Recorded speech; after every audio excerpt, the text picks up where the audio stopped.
Yo, kamusta everyone? Kamusta everyone? You already know who it is. Curse one loves Breezy. Yep. Breezy boys. Marshall Camp Records Entertainment.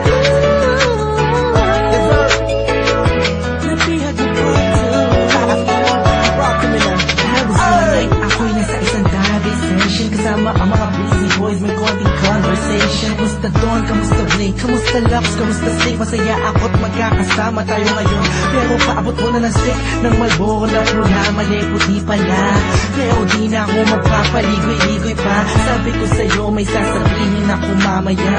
Ako'y nahihiya, huwag na lang kaya aaminin o inilihim. Kaso mukhang di mo talaga ako papatulugin. Ang kulit-kulit mo, sabi mo di ka rin makakatulog pag di ko sinabi ko sa'yo. Pero paano ko ba sisimulan? Ako'y talaga kinakabahan. Buti na lang makakita ko palaway nakahanap ako ng paraan na naman may kinaguluhan. Pag sinabi ko sa'yo, mahal na kita, ako ay nakiwag. Kahit anong gawin ko upang maalis lang sa isipan ko kung gano'n ka kabait sa akin. Sa tingin ko'y may kakaibang namamagitan sa atin. Ikaw ang sigaw, tindig ng puso ko.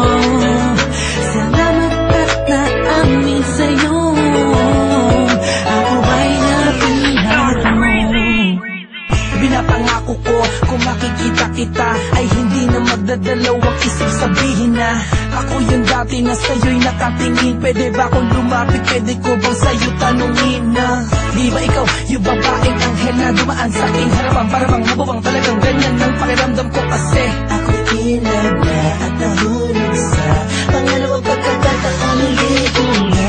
Palalampasin ang bawat ito ng kabanata nating dalawa kung saan una tayong nagtagpo. Ako'y nagulat at biglang napahinto nang hinawakan mo ang aking kamay at sabay tayong umupo. Dahan-dahan mong sinabi sa'kin na gusto rin kita sana nung una inamin mo na. Dahil ayaw ko na sanang magpaligoy-ligoy pa, sasagutin kita ng oo dahil mahal din kita.